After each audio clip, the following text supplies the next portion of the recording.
Então vamos lá, a gente vai falar aqui sobre épico, ok? Então esse daqui vai ser o nosso épico. Vamos trocar a corzinha dele, vou deixar igual, fica no gira que é roxo. Então quem traz o épico, né, é o próprio Pio. O que é o épico? O épico é como se ele fosse parte de uma iniciativa, né? Então a gente tem aqui a iniciativa, e aí o Pio, né, ele vai pegar essa iniciativa e transformar no épico, tá bom? Então o que poderia ser uma iniciativa, tá? Eu vou tentar trazer aqui uma iniciativa na qual eu estou trabalhando atualmente. Eu estou fazendo uma biblioteca para que os desenvolvedores possam usar a automação de uma forma mais simples, tá? Não vou entrar em detalhes, até porque não faz sentido, eu só quero trazer mais ou menos o que é a iniciativa. E essa vai ser a iniciativa. A iniciativa, ela pode ter um ou mais épicos, tá, galera? Então, uma mesma iniciativa pode trazer mais um ou mais épicos. E o que o épico vai retratar? O épico ele vai retratar o que é o total daquela atividade a ser feita. Então, por exemplo, eu tenho que criar ali, né, uma biblioteca que vá fazer com que facilite a vida dos desenvolvedores para poder rodar a automação e, obviamente, para poder ajudar a contribuir na automação.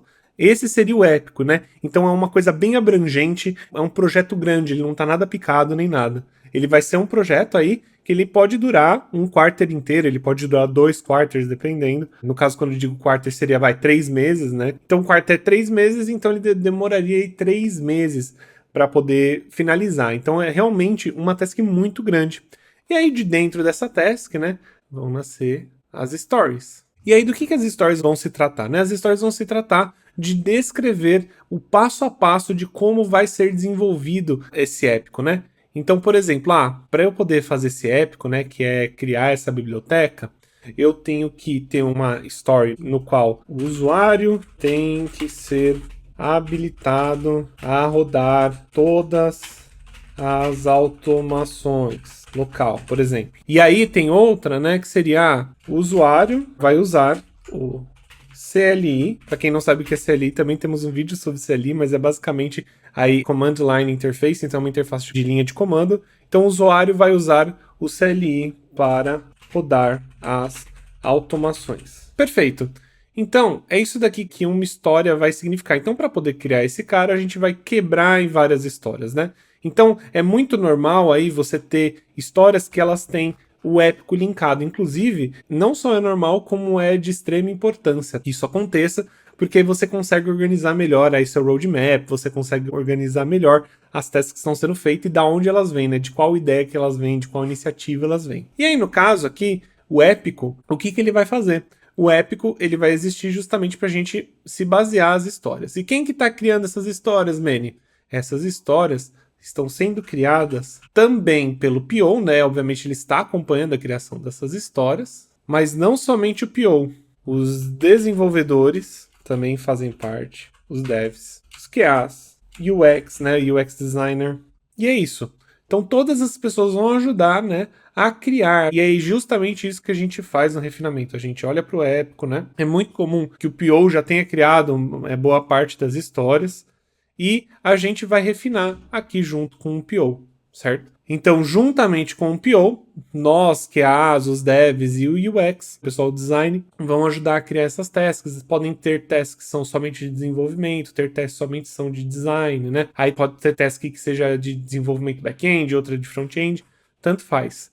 Isso vai se tornar histórias, certo? Beleza. E aí, Manny, mas tá, a gente já falou sobre o épico, a gente já falou sobre as stories e onde que a task entra. Time, é bem interessante, obviamente eu pesquisei antes de fazer esse vídeo, eu sempre pesquiso antes de fazer os vídeos, para ver, obviamente, se o meu conhecimento de mercado está alinhado, né, com o conhecimento de artigos, né, de como deveria funcionar a ferramenta. Porém, eu já comentei sobre isso e o Scrum é um framework, então ele é uma ferramenta que você usa da forma que você achar melhor. Óbvio, né? Sempre com limites. Mas a ideia é que você possa usar ele da forma que você quiser. E aí, a task, ela tem algumas pessoas que dizem umas coisas e outras pessoas que dizem outras. Eu vou tentar trazer aqui a experiência que eu tive e da maior quantidade de vezes que eu usei a task, tá? E como eu estou usando hoje também. A task pode ser duas coisas. Então a task sai do épico, ela é refinada, né, pelo time todo, e aí ela vai ser uma coisa mais simples. Então, por exemplo, a gente precisa de alguém para alterar um segredo do GitHub Actions, né? Então a gente tem lá um arquivo que tem uma informação, a gente precisa de alguém que atualize. Poxa, isso daí não é necessariamente uma história, né? Não vai fazer com que as funcionalidades desse épico sejam feitas. Isso vai fazer, obviamente, né, algumas coisas andarem mais rápido, porém não necessariamente tem a ver ali com o épico, mas você precisa dela na sua sprint. E aí você acaba criando uma task. Uma task é basicamente uma atividade que uma pessoa só consegue fazer, sabe? Isso é bem comum. Porém, existe uma outra coisa que as pessoas chamam de task. Por exemplo, as stories é o desenvolvimento de uma tela de login. Eu, de novo, com a tela de login. E aí tem que ser desenvolvido tanto front-end quanto back-end, vamos dizer assim. Tem muita gente que acaba transformando essa story em duas tasks diferentes. E uma delas vai ser para o front-end, então o desenvolvimento do front, e a outra vai ser para o dev back-end, que é justamente aí uma task para uma pessoa só. Então isso pode acontecer também, tá? Você quebrar em tasks. E também tem lugar que chama direto as stories de tasks, tá? Então, por exemplo, isso é uma coisa que eu vou querer trazer aqui para vocês, porque no mercado, né, não necessariamente a gente usa tudo bonitinho, todas as empresas usam tudo bonitinho, às vezes tem alterações. Então, se você não vê nesse formato assim onde você for trabalhar, fica tranquilo porque é muito comum que isso aconteça, tá? Porém, essa é a forma aí mais aceita. Se você for conversar com alguém, se você for fazer uma entrevista, é muito interessante que você tente utilizar essas informações aqui. E, obviamente, não é nada escrito em pedra. Como eu disse, o Scrum é um framework e as pessoas usam de formas diferentes, tá? Dependendo da empresa que estão, dependendo quem que tá tomando conta do Scrum, dependendo se realmente estão usando Scrum ou não, ok?